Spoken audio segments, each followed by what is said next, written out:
What's good, YouTube? It's your boy, Blue Blood Sports TV, back at y'all with another one. So, the team of undefeated 3-division world champion, former junior welterweight undisputed world champion, currently the reigning WBO, World Boxing Organization welterweight world champion, who is widely considered by many to be the #1 best pound-for-pound fighter in the world, in Terence Bud Crawford. Terence Crawford is 39 wins, no losses, no draw, 30 big wins by way of knockout, 35 years of age. He is 5'8" with a 74-inch arm reach. They're heading into the biggest fight in the last 40 years. The biggest fight in Terence Crawford's career, the most lucrative fight in Terence Crawford's career, the biggest legacy fight for Terence Crawford's career, against undefeated, unified, 3-belt WBA, WBC, IBF, welterweight world champion, superstar boxer, who is widely considered by many to be top 2, if not #1, definitely top 5 pound-for-pound best fighters in the world, in Earl "The Truth" Spence Jr. Earl Spence Jr. is 28 wins, no loss, no draw, 22 big wins by way of knockout. He is 33 years of age, 5'9" with a 72-inch arm reach, like 5'9.5". With that said, Errol Spence is a southpaw.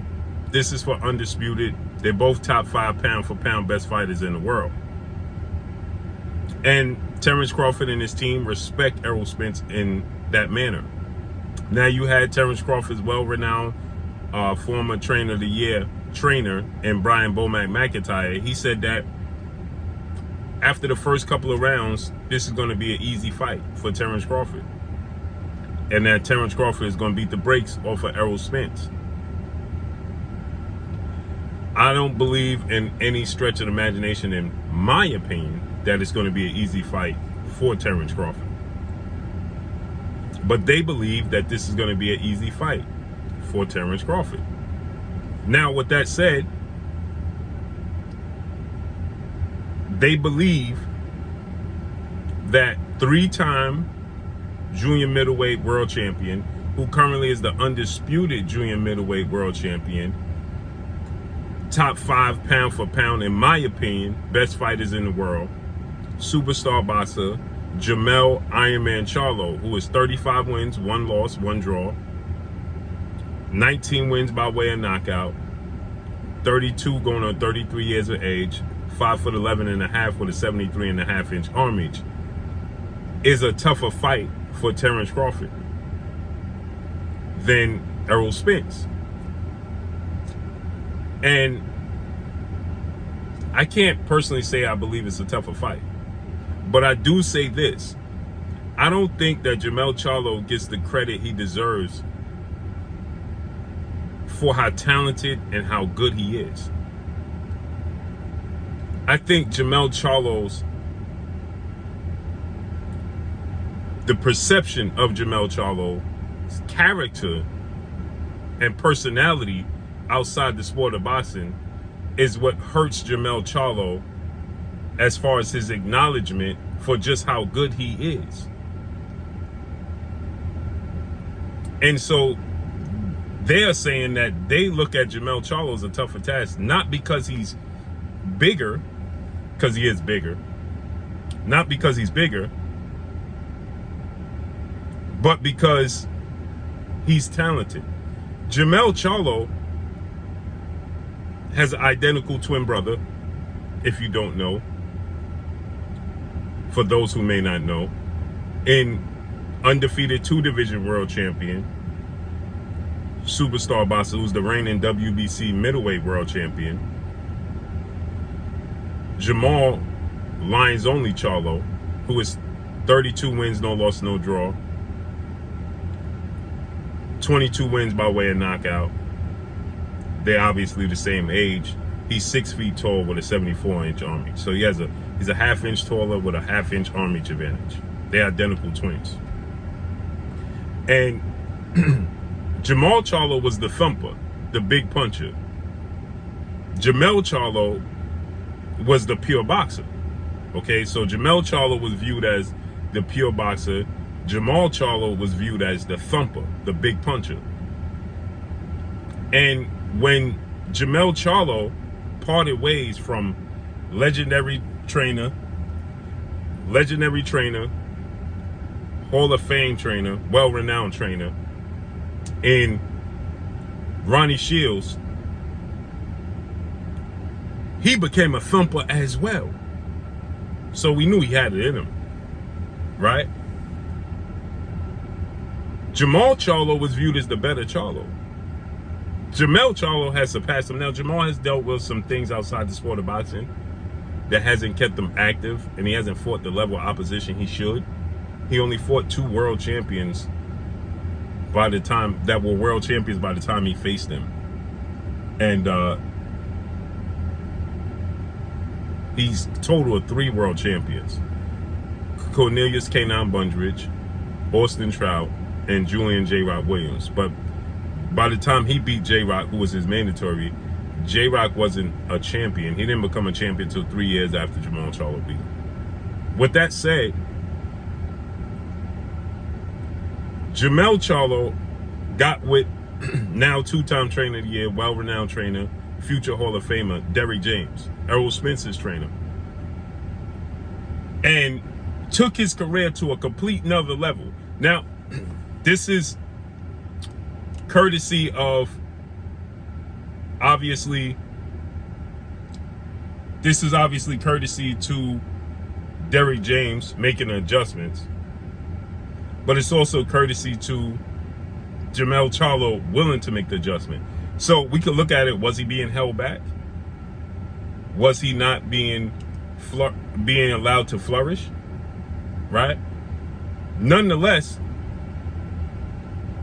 the dude has a loss and a draw. He rectified both of those with stunning knockouts. Losing to Tony Harrison in an extremely close fight that could have went either way. Some people thought he didn't even lose the fight. I personally thought he won the first fight with Tony Harrison. Nonetheless, he came back and he rematched Tony Harrison and he knocked Tony Harrison out. And Tony Harrison is arguably the best pure boxer at 154. He knocked Tony Harrison out. He had a draw in his undisputed match with Brian Castano the first time. He came back and knocked Brian Castano out. So those 2 blemishes on his record that he says he likes it because it separates himself from his brother Jermell, he rectified them in the best way possible. Knocked him out. Didn't leave it up to the judges. Didn't leave it up to chance. Didn't leave it up to opinions. He knocked him out. Again, he don't get the credit he deserves because of how his persona is perceived to the boxing world. People don't like Jermell Charlo. But it's not about if you like him outside the sport of boxing, outside the ring. It's about what he does inside the sport, inside the ring. Jermell Charlo said to me that he was going to slap me and go in my mouth, so on and so forth. Cool. I'm never going to take away what that man does in the ring because I'm in my personal feelings. That dude is an animal in the ring. He's a beast. And he's versatile. And he gets overlooked. The Ring Magazine just dropped their top 10 pound for pound list, and he ain't on it. He is the 3-time junior middleweight champion. He won the belt the first time. He lost it to to Tony Harrison. He came back, he knocked Tony Harrison out and regained it. And then he knocked out Brian Castano to become undisputed. He's a 3-time junior middleweight champion. He's undisputed. And he's not on the list, but they have Vasil Lomachenko on the list. Again, because he don't fit the narrative. He don't fit the conversation. He don't fit what they deem to be likable. That's the problem. And so the world don't get to know Jermell Charlo because they can't control his personality. So when Terence Crawford's team, as I told you guys before, I don't care if it's Errol Spence. Now, I know that there's reports that Errol Spence gets the best of Jermell Charlo in sparring. Maybe sparring is sparring. I know Paul Spadafara used to get the best of Floyd Mayweather. When the lights came on, ain't nobody would have picked Paul Spadafara to beat Floyd Mayweather. I know that. And so, with that said, maybe Jermell Charlo does struggle with Errol Spence. But Errol Spence and Terence Crawford get ready to have a massive fight against each other. And once they might have two, they might take so much out of each other, they don't have nothing left for Jermell Charlo, like I said. And so Jermell Charlo is on the same level as Terence Crawford, Errol Spence. He just don't get the credit and recognition for being there. Because again, his personality. So when Terence Crawford and his team say, hey man, you look at, we studied Jermell Charlo. This dude can box. He's more versatile than Errol Spence. He has power, so on and so forth. I told you guys, Jermell Charlo, and it's no slight to Terence Crawford or Errol Spence. Jermell Charlo is on the same level as Errol Spence and Terence Crawford. He's a weight class above them. He's cleared out his division, and he don't get the acknowledgement and the respect that he deserves because of his personality. That's what it boils down to. So make no mistake about it. If you think that he's a walk in the park for any one of them, I don't believe nobody believes he'll walk in the park. But it's a 50-50 fight between him and them. And he just might be the favorite against both of them. You may not know it because, again, he don't get the acknowledgement. So we don't talk about Jermell Charlo's resume. We don't talk about him beating Austin Trout. We don't talk about him beating Brian Castano and Tony Harrison. Tony Harrison is arguably the best pure boxer in all of boxing when he's on. We don't talk about those things because, again, it's a popularity contest.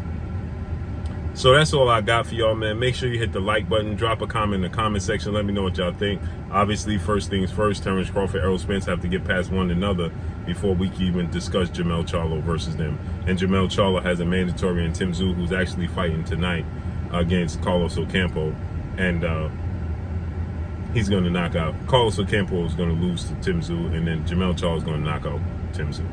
And that's all I got for y'all, man. Make sure you hit the like button. Drop a comment in the comment section. Let me know what y'all think.